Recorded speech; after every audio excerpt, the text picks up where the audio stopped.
Salut et bienvenue à tous à la septième partie de notre formation Angular niveau débutant que j'ai nommé Qu'est-ce que l'injection de dépendance? Allons-y et essayons de comprendre ce que c'est. L'injecteur de dépendance, c'est un moyen de fournir à un composant l'instance d'une classe service avec toutes ses dépendances. En gros, qu'est-ce que ça veut dire? Elle permet aux développeurs de ne plus créer eux-mêmes des instances de classe, car le framework le fait à leur place. Donc c'est ça le rôle des sections de dépendance. Au lieu que le développeur crée lui-même les instances de classe, le framework va se charger à sa place de créer l'instance.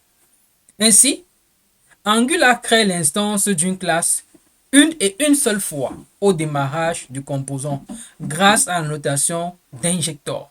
Donc ça veut dire quoi? Angular, grâce à l'injection de dépendance, lorsque on va injecter un service, Angular va se charger de créer l'instance de ce service une seule fois grâce à notre injecteur. Essayons de comprendre alors ensemble en pratiquant qu'est-ce que l'injection de dépendance.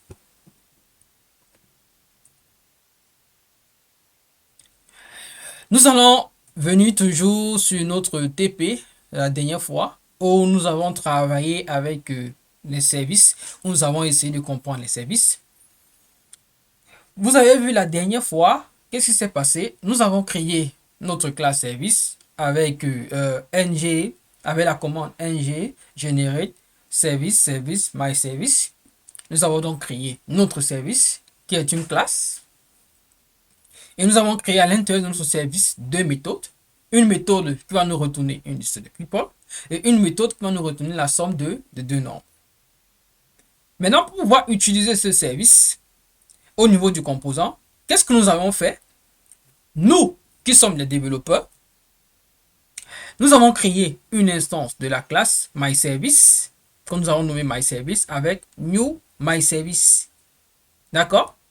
Et ainsi, on pourra donc utiliser les différentes méthodes de service comme getPeople et getSum directement sur le service.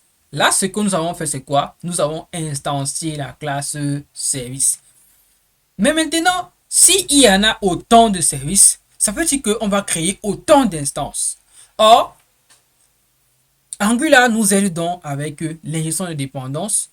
Donc, on ne va plus créer l'instance comme on disait tout à l'heure. Nous allons injecter le service et Angular va se charger de façon automatique derrière de créer l'instance lui-même et nous pourrons maintenant exploiter le service en exploitant toutes ces fonctionnalités. Voyons donc ensemble comment est-ce que on fait l'injection d'indépendance. Pour faire l'injection de dépendance, nous allons effacer ceci, nous n'avons plus besoin de, nous allons mettre ça en commentaire parce qu'on n'en a plus besoin. Parce qu'on va utiliser l'injection d'indépendance, on va plus faire l'extension.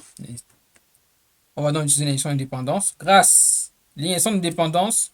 Vous devez comprendre, ça se fait grâce à un constructeur. Donc, nous allons donc venir au niveau de notre constructeur. De la classe AppComponent. Nous allons donc déclarer la visibilité private. Nous allons donc appeler toujours my. Là, nous allons toujours appeler ça my service. Deux points de type my service. Qu'est-ce qu'on vient de faire là? On vient de faire là tout simplement l'injection de dépendance. Donc l'injection de dépendance s'est fait au niveau du constructeur de notre app. C'est tout simplement ce que vous devez retenir. Que pour injecter un service, on l'injecte au niveau du constructeur du composant, au niveau de notre composant dans son constructeur en le déclarant avec la visibilité private. On donne un nom à notre service, deux points de type de service que nous voulons injecter. Ainsi, tout va fonctionner comme ça fonctionnait auparavant. Vous voyez, là, je vais tout simplement faire get all people qui retourne une liste de people. Je fais toujours return 10.myService. J'appelle la méthode du service qui est get people. Je fais la même chose pour la somme. Sur MyService, j'appelle la méthode de getSum qui est get, j'appelle la méthode de la script qui retourne la somme qui est getSum.